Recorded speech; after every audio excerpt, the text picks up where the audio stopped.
À toutes et à tous, merci Maëlène pour la petite introduction. Donc effectivement, avec Christelle aujourd'hui, on va vous parler d'un sujet qui est la récupération du phosphore et de l'azote au niveau des stations d'épuration, et on va faire un focus sur la struvite.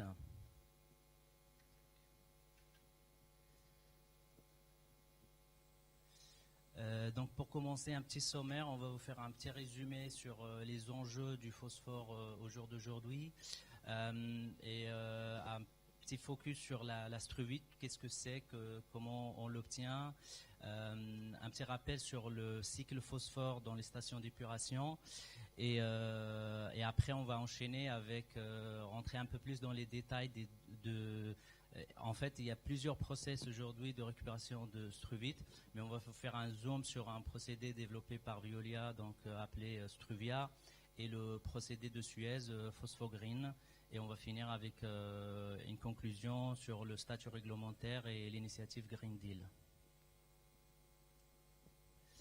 Comme vous pouvez le voir sur cette slide, donc, le phosphore, c'est un enjeu majeur aujourd'hui. Donc, c'est un élément qui rentre dans la Constitution, dans tous les êtres vivants.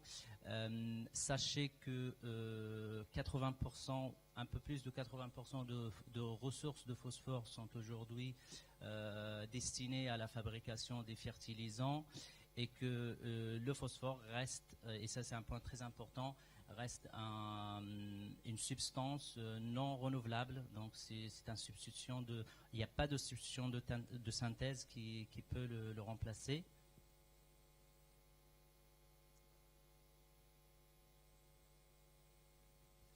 Alors, revenons à la struvite. Qu'est-ce que c'est que la struvite? Donc, c'est une molécule chimique qui est constituée d'ions ammonium, magnésium et phosphate. Et donc, il faut savoir que à la base, cette struvite-là était vue plus comme une problématique d'exploitation, parce que quand les conditions physico-chimiques sont réunies, en fait, les trois éléments précipitent ensemble, et ça cause des problèmes de bouchage dans les canalisations, dans les circuits de traitement de l'eau. Et voilà. Et de l'autre côté, on se rend compte que cette struvite peut être aussi un excellent fertilisant de par sa composition en éléments fertilisants, notamment en azote et en phosphore et magnésium.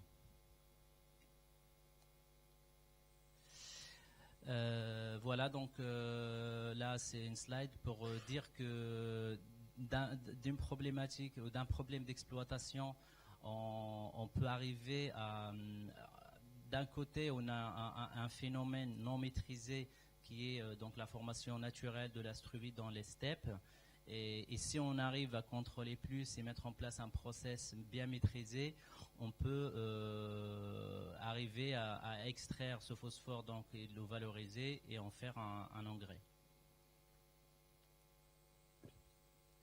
Là, juste un petit rappel sur le phosphore pour vous donner un ordre d'idée des chiffres. Donc, sachant que un équivalent habitant génère à peu près 2 grammes de phosphore par jour, et la majorité de ce phosphore-là est soluble. Donc, ce phosphore va se retrouver au niveau des stations d'épuration. Et pour l'éliminer, il y a principalement 2 procédés. Donc, il y a un procédé biologique par bioaccumulation. Il y a un deuxième procédé qui est le procédé physico-chimique qui permet de précipiter le phosphore à l'aide des sels de fer ou d'aluminium. Donc, sachant que sur les procédés biologiques, il y a ce qu'on appelle un relargage du phosphore dans l'étape de digestion anaérobie, et donc le phosphore relargué se retrouve sous forme de PPO4, donc sous forme de phosphate, qui est facile à précipiter sous forme de struvite. Donc là, côté procédé, donc un petit focus sur le procédé développé par Veolia. C'est un procédé Struvia, donc c'est un process assez simple qui permet d'amener l'effluent chargé en phosphore et en azote dans un réacteur parfaitement agité, et par un contrôle de pH, moyennement l'ajout de la soude et d'un sel de magnésium, généralement du chlorure de magnésium, on arrive à précipiter donc l'astruvite et de l'autre côté récupérer les fluions déchargés de phosphore.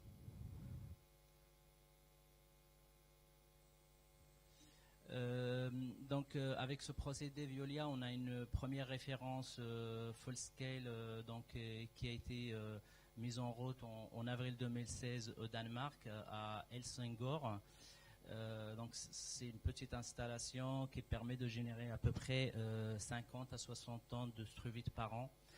Et donc l'idée, c'est le procédé Struvia est parti sur un procédé plus ou moins facile à mettre en œuvre. C'est-à-dire qu'on vise à fabriquer ou à produire des grains de struvite relativement de granulométrie relativement faible pour à la fois faciliter son intégration dans les procédés de fabrication d'engrais, mais aussi pour faciliter la partie égouttage et faire un séchage plutôt naturel.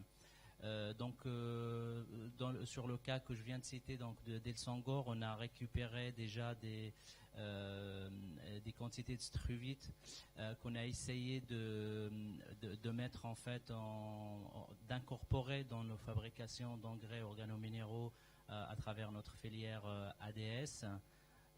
Angébo de Romée Spécialité. Donc on a réussi déjà à faire quelques tests de formulation en 2018.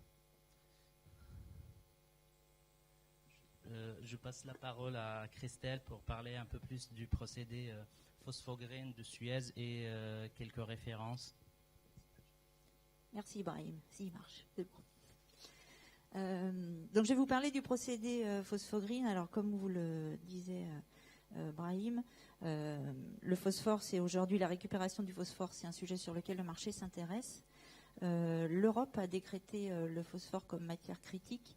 Et je me souviens qu'en 2013, nous avions reçu au niveau du Synto, le syndicat des constructeurs de stations d'épuration des eaux usées, une enquête pour savoir sous quelle forme et comment nous pouvions récupérer du phosphore dans les eaux usées. Alors effectivement, la récupération du phosphore, on l'a fait sur les retours en tête. Alors peut-être une précision. Les retours en tête, donc on est sur une récupération en couplage à une digestion. La digestion solubilise l'azote et le phosphore, et ce phosphore, quand on a une séparation de phase post-méthanisation, on le retrouve dans ces centrales qui retournent en tête d'usine. Donc le Phosphogreen est positionné sur ces retours en tête, comme le procédé Struvia. Alors on est parti sur une stratégie un peu différente de nos confrères. Nos confrères sont partis sur un réacteur parfaitement agité. Nous sommes partis sur un réacteur à lit fluidisé, parce que nous souhaitions avoir une struvite calibrée. Le réacteur à lit fluidisé, au niveau fonctionnement génie des procédés, permet d'avoir l'avantage que la struvite est calibrée, puisqu'elle va précipiter, elle va tomber au fond du réacteur quand elle aura obtenu la taille souhaitée. Donc on est sur une struvite avec une taille calibrée de 1 à 3 mm. On est sur un contrôle de la réaction avec une injection d'air pour limiter les consommations de réactifs. On piège aussi de l'azote quand on récupère de la struvite, ce qui aussi nous intéresse sur les stations de traitement d'eau usée, puisqu'on renvoie une part importante d'azote en tête de station après le processus de digestion. Donc la struvite permet également de récupérer une part d'azote.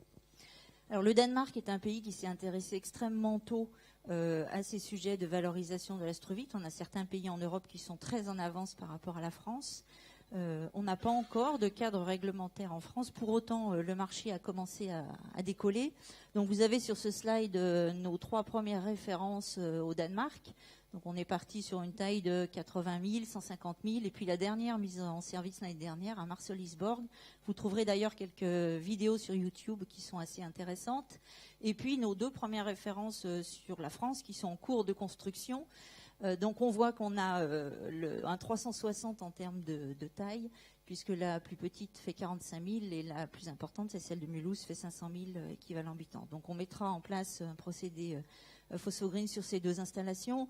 Là, on est sur une construction complète de méthanisation, donc on a 3 ans de chantier, donc bien évidemment, tout ça va prendre un petit peu de temps. Et puis Villiers-Saint-Frédéric, c'est pareil, c'est un procédé qui est couplé à une extension réhabilitation d'usine, donc on a aussi 2 à 3 ans de chantier. Alors on est quelques mots sur les rendements. On est sur un rendement de 80% de récupération sur le Phosphogreen. Je pense que c'est à peu près similaire d'ailleurs sur le Struvia. On est sur une struvite d'excellente qualité qui ne comprend pas de métaux lourds, et quand on s'amuse entre guillemets à faire le comparatif entre les engrais chimiques et en particulier les taux de métaux lourds dans les engrais chimiques et la qualité de la struvite, c'est effectivement, ça montre tout l'intérêt que peut présenter ce type d'engrais. Voilà. Je te repasse Merci. Donc pour conclure, on va vous parler d'une initiative Green Deal. Donc c'est un groupement en fait dans lequel il y a différents participants, principalement des ministères en France et aux Pays-Bas, plus des grandes entreprises donc françaises et hollandaises. Donc le but de ce Green Deal, c'est de comment travailler en commun pour faciliter et aider à évoluer la réglementation, notamment sur la struvite, pour sa mise sur le marché et lui donner ce statut de produit et de matière fertilisante. Donc, comme disait Christelle, effectivement, dans d'autres pays européens, notamment le Danemark et les Pays-Bas, la struvite est déjà considérée comme produit et comme matière fertilisante, ce qui n'est pas encore le cas en France. Aujourd'hui, le statut réglementaire, c'est que cette struvite-là, on peut l'utiliser en France en tant que matière première seulement, comme un coproduit. Donc, il y a un arrêté ministériel qui permet cela, mais ça reste assez insuffisant dans le sens où nous, ce qu'on cherche, c'est de donner ce statut produit à la struvite pour qu'elle soit mise sur le marché comme produit à part entière. Et donc l'objectif en fait de cette initiative, c'est de travailler entre les 2 pays pour faciliter les importations et l'exploitation de la struvite dans le marché européen, et notamment faire des reconnaissances mutuelles entre les 2 pays. Et la méthodologie consiste en fait en l'analyse des 2 réglementations dans les 2 pays respectifs, et de travailler sur l'aspect démonstration de la valeur agronomique et de la qualité agronomique de la struvite. Effectivement, comme disait Christelle, aujourd'hui, on a les sources de phosphore, notamment la roche phosphatée, contient beaucoup plus d'éléments traces métalliques, notamment le cadmium, que ce qu'on peut trouver dans la struvite. Et donc voilà, donc l'idée c'est de travailler un peu sur les process aussi pour démontrer que ce sont des process viables et qu'on peut tracer, et donc notamment étudier des possibilités de reconnaissance mutuelle entre les 2 pays. Voilà, je vous remercie pour votre attention.